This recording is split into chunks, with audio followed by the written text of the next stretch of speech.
hay nơi linh sống được chỉ chưa ba ha ngày rừng miên nơi không đây khai đó muốn bà như là mấy Campuchia đây bẩn ơi cần tay con cá đỏ miên đó lại nè đời dục lai tha rong trăm bình chia bị thằng lơ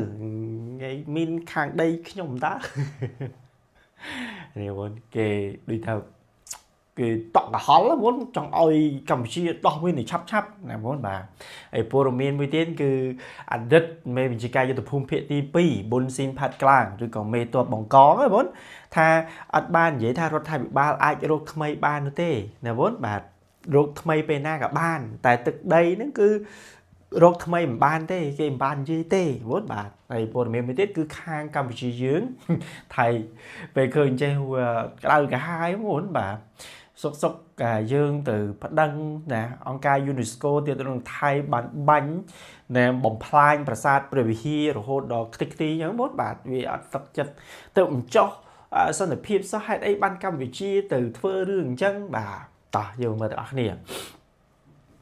Campuchia được chỉ bằng ngơi cần tay rừng đỏ miến đòi an tha Campuchia nâng rong Campuchia bị nặng lơ và nên bà tam nè nông bịa mấy những bốn bạn tỏ mấy là đôi đại đấy bốn bạn đi con top chương cổ bạn đã đăng ông piวัฒนភាព ในการដោះមីននៅតំបន់ច្រកทรายតាគូយើងនៅជប់កគីណាបងបាទជប់កគីខេត្តបុរីรัมย์មជ្ឈមណ្ឌលប្រតិបត្តិការកម្ចាត់មីនជាតិថៃបានអនុវត្តប្រតិបត្តិការតាមផែនការហើយណាបងបាទទោះបីជាភាគីកម្ពុជារងចាំណា bắt bản chia thạ lơ có thay chỉ từ muốn này chẳng gì chẳng có nào đủ là vì này chứ bởi thân chỉ riêng đo lên vì con tua bọn dương việc thua lúc cái đi lấy nụ bà ông chết trôi chất như thế mà ô đom sân này trai vinh thái suari nè đại chuyển nhẹ non bịa chương cổ rồi bọc hàng thái bạn được thả cả về khai thì muối khai vị trí năm people một hay pram bạn mà chuyện mình đôiประบัติการกองทัพจึงโกบานตะตุนสกเดริกานะปีกองกำลังสุนารีเปียปนอยู่มวยหนึ่งวัฒนภีในการดอกมินระบอบมาchuyện mình đôiประบัติการมินจิตนะบนบาดด้วยกับเฮาทีมะนี้นกนงดมบอนเจาะใส่ตะกูยังจุบกกีในสระนะบนบานครุฑไข่บุรีรัมนะบุรีรัมก็จะดึกไข่ขมายได้บานจับดาวดมนากาตามภายในการตามปิดไงตีมาเพย์ผมเพย์มาแล้วว่าใครตัวลาใครมุดเนาะฉะนั้นปีพลแบบเพย์พรามกับเราเมาได้ปัจจุบันที่มักนะหรือก็ไม่ใช่มาโดนปฏิบัติการมินจิตนะบานโจtừปีเศร้าในดมบอลนูเฮ้ยบานจึงผมเปิดจุด60 ปีร้อยในประเทศได้สรุปจำนวนใบไซน์ประเมินประมวลมาเพย์ประมุยตารางเมตรกันเลยโดยกลุ่มลงเปนี่คือกลุ่มพวกแต่อ่านวัดการเงียบานโรคเคยปัญหาขึ้นปัญหาให้หนึ่งการเรียเรียงนะคลานะประกาศคลาคือในថ្ងៃទី30 ខែតុលាខណៈដែលភាគីខាងថៃកំពុងតែធ្វើការពិនិត្យណានឹងកំណត់តំបន់មីននៅក្នុងតំបន់ព្រំដែនខាងថៃដោយយោងទៅតាមប្រតិបត្តិការណាបងតាមផែនទីมีแต่ทานมุ้ยเลยปรำเมินนะบนเนี่ยคือจีพันตีเจ้านะบนที่ดับโรยป้วนหมื่นบาทบานเคยท่าโตโยที่กัมพูชีเนี่ยบนในขนมสายปฏิบัติเตอร์บานโจเหมือนจูเพียซ่าให้จอจ้าขนมการบ่งก้าวพิบหยกหยดขี้ทำไมยังตัดดาตื่นแน่มาโจรไล่แต่ว่าอย่างนั้นบนบาทโอ้ยปลาพันตีนี่พันตีเจ้าว่าเราพอจะจ้าคือเพกีกัมพูชีบานส้มอ๋อยเพกีขังไทยเฟือกาเป็นนัดกับนัดดำบันแต่หนกนงปรุงแดนไทยตื้อนะบนดอยอาอ้างตะเลอใส่ละบาดจ้าบาดหายส้มmình áo miên cả cài prai đầm bon đôi chỉ cả đã lu hả nhẹ nhảy mà tiết hái tại ai thưa cả chú trai đầm bon ở rứ có thưa sinh nhà sống của bạn ở đây trong prai tạm thấy nè bốn bạn xây món trăng bạnដូច្នេះភាគីកម្ពុជាបានធ្វើការបបំភ្លឺបន្ថែមថានៅមិនទាន់អាចធ្វើការពិនិត្យកំណត់តំបន់មីនបានទេនៅខាងកម្ពុជាណាបងបាទ ដោយសារតែរងចាំណាស្ដាប់បទបញ្ជាពីខាងថ្នាក់លើបាទតែថៃគេទៅហើយក្រោយពីការចរចាភាគីខាងថៃបានធ្វើការបន្តការងារពិនិត្យតំបន់ឬក៏ពិនិត្យកំណត់តំបន់មីនបន្តទៅតាមផែនការនៅក្នុងទឹកដីថៃបាទដោយមានយោធាកម្ពុជាឈរចាំដានឃ្លាំមើលជាប់ជាប្រចាំរហូតដល់រួចរាល់ភារកិច្ចនៅក្នុងថ្ងៃនោះតមកនៅថ្ងៃទី1ខែវិច្ឆិកាខែនេះ4គណៈកម្មាធិការសង្កេតការអាស៊ានភាគីខាងថៃបានចុះទៅរួមសង្កេតការដោះមីននៅច្រកខ្សែតគូឬក៏ជប់កគីយើងនេះដោយភាគីថៃបានរាយការណ៍លទ្ធផលការងារហើយនឹងបញ្ហាឧបសគ្គខាងលើផ្ដល់ឲ្យគណៈសង្កេតការអាស៊ានភាគីខាងថៃដែលខាងថៃបានទទួលដឹងឮដូច្នេះការដោះមីនតាមបណ្ដោយព្រំដែនត្រូវបានចាត់ទុកជាកិច្ចព្រមព្រៀងរួមគ្នារវាងប្រទេសទាំងពីរដែលមានសេចក្តីសម្រេចហើយនឹងការយល់ព្រមនៅក្នុងកិច្ចប្រជុំកំពូលអាស៊ានកន្លងមកបាទបច្ចុប្បន្ននេះភាគីខាងថៃបានអះអាងតាមហើយនឹងត្រៀមខ្លួនរួចរាល់ក្នុងការអនុវត្តតាមផែនទីណាបងហ្នឹងហើយផែនទីដែលបានស្នើចំពោះភាគីកម្ពុជាយូ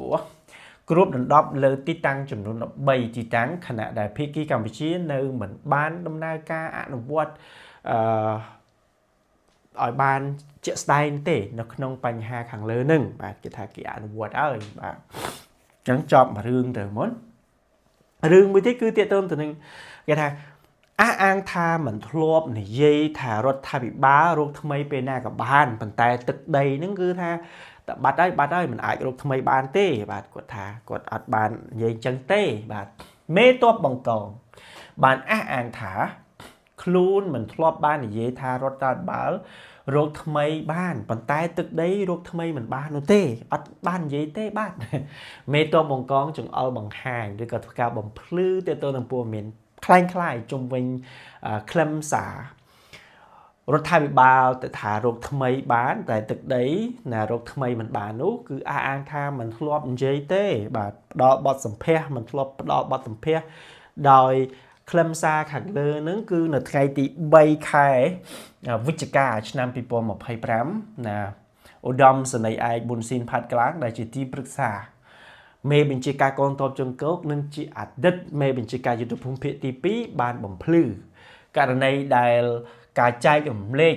រូបភាពវីដេអូនៅក្នុងប្រព័ន្ធ social media ណា TikTok ក៏បងបាទ TikTok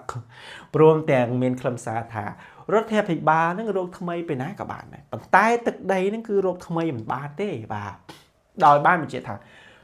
លោកឬក៏លោកមេតបនេះបងមិន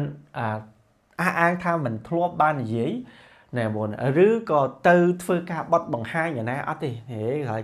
ធ្លាប់និយាយហ្នឹងធ្វើបត់បង្ហាញច្រើនដោយខ្លឹមសារឬក៏ការទំនាក់ទំនងបែបខាងលើនិយាយបែបខាងលើហ្នឹងគឺអត់ដែរនិយាយទេបាទទោះបីជាជាមួយនឹងសារព័ត៌មានខ្លួនក៏មិនធ្លាប់ផ្ដល់បទសម្ភាសន៍អ្វីបែបនេះដែរអត់ទេបាទអត់ទេហើយឧត្តមសេនីយ៍ឯកប៊ុនស៊ីនបានបន្តទៀតថាកន្លងមកមានតែសុំឲ្យណាคนในชาติแบบជនរួមជាតិគេថាយ៉ាងណាមានសេចក្តីស្រឡាញ់សាមគ្គីនិងផ្សះផ្សាជាធ្លុងតែមួយបាទស្រឡាញ់ជាតិសាសនាព្រះមហាក្សត្រហើយសូមឲ្យបងប្អូនប្រជាជនកុំចាញ់បោកព័ត៌មានคล้ายៗហើយស្នើសូមកិច្ចសហប្រតិបត្តិការកុំផ្សព្វផ្សាយឬក៏បញ្ជូនខ្លឹមសារលក្ខណៈបែបនេះទៀតនាំឲ្យយល់ច្រឡំអញ្ចឹងណាបងដែលនឹងបង្កឲ្យកើតមានការបែកបាក់ប្រទេសថៃយើងត្រូវការភាពស្រឡាញ់និងសាមគ្គីណារបស់ជាតិនៅក្នុងជាតិនេះបើតាមលោកវិរៈសេនីយ៍ឯកឧត្តមសេនីយ៍ឯកបានមានប្រសាសន៍បែបហ្នឹងបាទហើយព័ត៌មានចុងក្រោយមួយទៀតគឺខាងកម្ពុជាយើងបងបាទបានប្រាប់ UNESCO ណាបងអង្គការសហប្រជាជាតិថាថៃហ្នឹងគឺធ្វើការវាយប្រហារបំផ្លាញប្រាសាទព្រះវិហាររហូតដល់ខ្ទេចខ្ទីណាបងឬក៏ខាតបង់បាទនេះតោះយើងមកមើលថ្លែងនៅលើវេទិកាណាសំទោសកម្ពុជាបានថ្លែងនៅលើវេទិកា UNESCO ថាម៉េចថ Thái bàn viប្រហារប្រាសាទព្រះវិហាររហូតដល់ខូចខាតណាឬក៏ខ្ទេចខ្ទីបាទរដ្ឋមន្ត្រីក្រសួងវប្បធម៌បានបន្តណាក្លាវហ្នឹងគឺមានប្រសាសន៍ឬក៏ធ្វើការថ្លែងនៅក្នុងកិច្ចប្រជុំ UNESCO ថា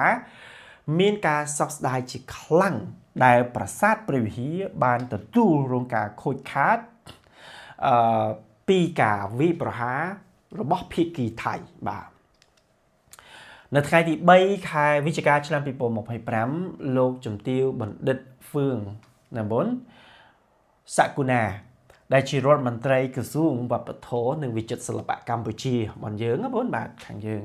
បានថ្លែងសម្ដែងនៅការសោកស្ដាយសម្រាប់ការខូចខាតដែលកើតឡើង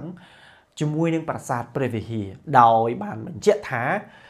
ការខូចខាតនឹងគឺត្រូវបានខូចខាតពីការដែលត្រូវបានភាគីថៃបានបាញ់វាយប្រហារក្នុងកំឡុងពេលដែលមានការប៉ះទង្គិចគ្នាកាលពីថ្ងៃទី24ដល់28ខែកក្កដាកន្លងមកនឹងបាទ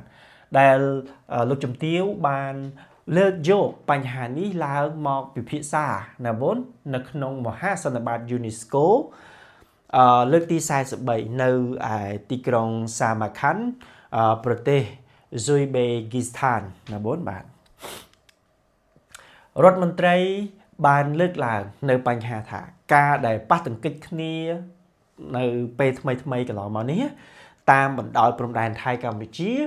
បានបង្កឲ្យមានការខូចខាតយ៉ាងធ្ងន់ធ្ងរចំពោះប្រាសាទព្រះវិហារដែលជាមរតកឬក៏ជាបេតិកភណ្ឌពិភពលោកណាបងបេតិកភណ្ឌវប្បធម៌ពិភពលោកបាទក្រសួងវប្បធម៌កម្ពុជាបានបញ្ជាក់ទៀតថាកម្ពុជាមានការសោកស្ដាយបំផុតដែលមានចំពោះការខូចខាតដែលមិនអាចជួសជុលបានចំពោះវិមានវប្បធម៌ដ៏មានតម្លៃបាទហើយពិបាកក្នុងការរកមួយកន្លែងនេះអញ្ចឹងគឺនៅលើកំពូលភ្នំបងប្អូនបាទមិនងាយទេហើយថៃវាណែពិបាកនិយាយជាមួយថៃបាទតោះយើងទៅមើលទៀតក្រសួងវប្បធម៌កម្ពុជាបានបន្ថែមទៀតថាខណៈពេលជាមួយគ្នានេះដែរកម្ពុជានៅតែស្វាគមន៍យ៉ាងកក់ក្ដៅចំពោះការចុះហត្ថលេខាលើសេចក្តីថ្លែងការណ៍រួមស្តីអំពីកិច្ចព្រមព្រៀងសន្តិភាពរវាងកម្ពុជាហើយនិងថៃបាទនៅថ្ងៃទី26ខែតុលាកាលពីថ្ងៃទី26ខែតុលាឆ្នាំ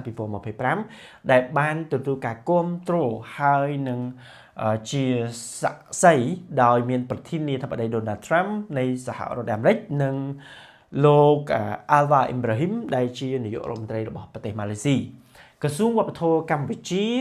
បានបន្តទៀតថាកម្ពុជាសង្ឃឹមយ៉ាងមុតមមថាប្រទេសជាសមាជិក UNESCO គ្រប់ប្រទេសនឹងបន្តបដិញ្ញាចិត្តរួមគ្នាក្នុងការការពារហើយនឹងអនុរក្សឬក៏អភិរក្សបេតិកភណ្ឌវប្បធម៌ពិភពលោកបន្តទៅទៀតបាទជាពិសេសគឺភាសាព្រះវិហារហ្នឹងបងបាទហើយព័ត៌មានចុងក្រោយគឺថៃគេចង់ថាកម្ពុជាមានការភ្ញាក់ផ្អើលថៃអាចជីកកកាយរកទីតាំងចំណុចរួមណានៃកងពលហើយនឹងអាវុធយូរគេថាគេខ្លាំងណាបងបាទតោះកម្ពុជាមានភាពភ័យខ្លាចខ្លាំងយូរផាវ៉ាណាក់គឺខ្លាចខ្លាំងដែលរកឃើញណាភេកថៃណាលាតត្រដាងទីតាំងប្រមូលផ្ដុំកងទ័ពនិង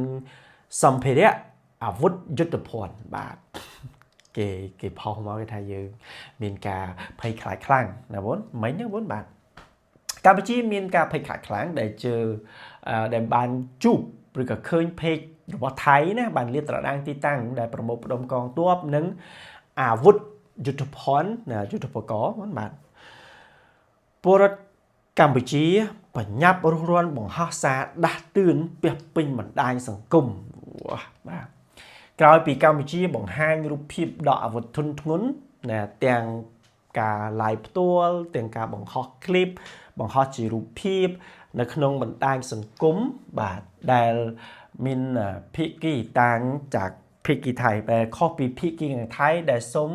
ស្នើរក្សាភាពស្ងៀមស្ងាត់នេះយូរទៅបាច់អីគេទេបងហើយចុងក្រោយកម្ពុជាហាក់ដូចជាដឹងខ្លួនថាបរាជ័យឬក៏ប្រហែសគេថាប្រហែសក៏បានដែរបងក៏បិទ ខ្លឹមសារសំខាន់ខាងទាហានឲ្យថៃបើកណាបងតែតើយកមើលព័ត៌មានពេញ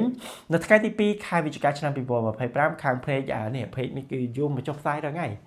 Burma Railway នេះបងបាទដែលជាអ្នកជំនាញគេថាអញ្ចឹងណាផ្នែកការកំណត់ទីតាំងផ្សេងៗពីរូបភាពដែលបានចង្អុលបង្ហាញទីតាំងប្រមូលផ្ដុំគ្រាប់រ៉ាកែតណាបងបាទច្រើនកណុងបាទហើយកំភ្លើងធំស្វ័យប្រវត្តិរបស់យោធាកម្ពុជាមុននឹងដកចេញពីស្រុករវៀងហើយនឹងស្រុកចំក្រាសានណាបងខេត្តព្រះវិហារព្រមទាំងអំពាវនាវឲ្យប្រជាជនថៃមើលថានៅទិសដៅរបស់អាវុធកម្ពុជាអាចនឹងទៅស្ថិតនៅចំណុចណាទៅដល់កន្លែងណាយ៉ាងម៉េចហើយវិលត្រឡប់ទៅកាន់ទីតាំងកងវរៈសេនីយ៍តូចកងណាក្រុមកងតែក្រុមតូចផ្សេងៗឬក៏យ៉ាងណាហើយថ្មីនេះខាងเพจមិញហ្នឹងបងនេះខាងរថไฟឈ្មោះเพจគេបងបានត្រួតពិនិត្យមើលទីតាំងក្បួនដង្ហែឬក៏ក្បួនរថយន្តយោធាកម្ពុជាដែលបានផ្សព្វផ្សាយហើយរកឃើញថាក្បួនខាងលើហ្នឹងគឺទៅដល់ទីក្រុងភ្នំពេញគេថាអញ្ចឹងបងបាទហើយដែលជារាជធានីនៅកម្ពុជាជារួចរាល់ហើយបាទយើងបញ្ជូនទៅរួចរាល់ហើយប៉ុន្តែមិនទាន់ច្បាស់ថាកម្ពុជាដកអាវុធធុនធ្ងន់ទាំងអស់ពិតឬក៏ដកគ្រាន់តែផ្នែកខ្លះគេថាពេលនេះទៅដល់ហើយខាងเพจរថไฟហ្នឹងបានបញ្ជាក់ថាក្បួនរថយន្តណាបងដែលដឹករថយន្តគ្រាប់រ៉ាកែតឬក៏កំភ្លើងធំហ្នឹងបងបានធ្វើដំណើរណាលើផ្លូវដែលទៅនឹងសាងសង់រួចមិនយូរប៉ុន្មានដែលជាផ្លូវមួយខ្សែនេះស្ថិតនៅភាគខាងលិចនៃទីក្រុងភ្នំពេញដែលតភ្ជាប់ទៅនឹងគេហៅថាពលានយន្តហោះដែលចូលហ៊ុនសែនដោយក្បួនដឹកអាវុធធុនធ្ងន់របស់កម្ពុជាបានបើកឆ្លងស្ពានអាកាសឆ្ពោះទៅកាន់រង្វង់មូលដែលមិនមានឈ្មោះហៅហើយចំណុចសង្កេតឬក៏ចំណុចយោងគឺឃ្លាំងទំនិញតិចសរុននេះឈ្មោះគេដំបូលពូឃីវហើយអាគីរបស់ធនាគារ Wuri ណារួមទាំងធនាគារ LCPC and Fitting គឺជាចំណុចយោងបាទតាមរយៈការវិភាគលើរូបភាពហើយពេលវេលាដែលយោធាបានថតឃ្លីបហើយនឹងបង្ហោះចូលប្រព័ន្ធបណ្ដាញសង្គមបានរកឃើញថាឃ្លីបនេះគឺអាចនឹងត្រូវថតកាលពីព្រលឹមស្រាងនៅថ្ងៃទី2ខែវិច្ឆិកាបាទព្រោះព្រះអាទិត្យរះផុតពីលើមេឃមានមិនទាន់ស្វាងល្អខាងបែកខាងកើតនៃคลิปនេះហើយក្បួនឡានបានដាក់ទង់ជាតិកម្ពុជានៅខាងឆ្វេងដៃត្រង់กับរថឈីអកនៅត្រង់ឡានដែលចេញទៅពីព្រំដែនគឺនៅថ្ងៃទី1វាស៊ីគ្នា4បាទខែវិច្ឆិកាកន្លងមកបាទដោយបង្ហាញឲ្យឃើញថាមានការលាតត្រដាងទីតាំងប្រមូលផ្ដុំនៃអាវុធធុនធ្ងន់រួមទាំងរបស់យោធាកម្ពុជាធ្វើឲ្យកម្ពុជាធ្វើឲ្យអ្នកលេងបណ្ដាញសង្គមរបស់កម្ពុជាមានការភ្ញាក់ផ្អើលណាបងទាក់ទងទៅនឹងមុតនេះគឺទីតាំងបងបាទ IP ចូលមកផុសហើយដាក់ថតជារូបភាពនៅក្នុង page share បន្តគ្នានៅក្នុង group Telegram ហើយនិង Facebook បាទថាប្រយ័ត្នការបង្ហោះរូបភាពបង្ហោះคลิปបង្ហោះការធ្វើសកម្មភាពរបស់កងកម្លាំង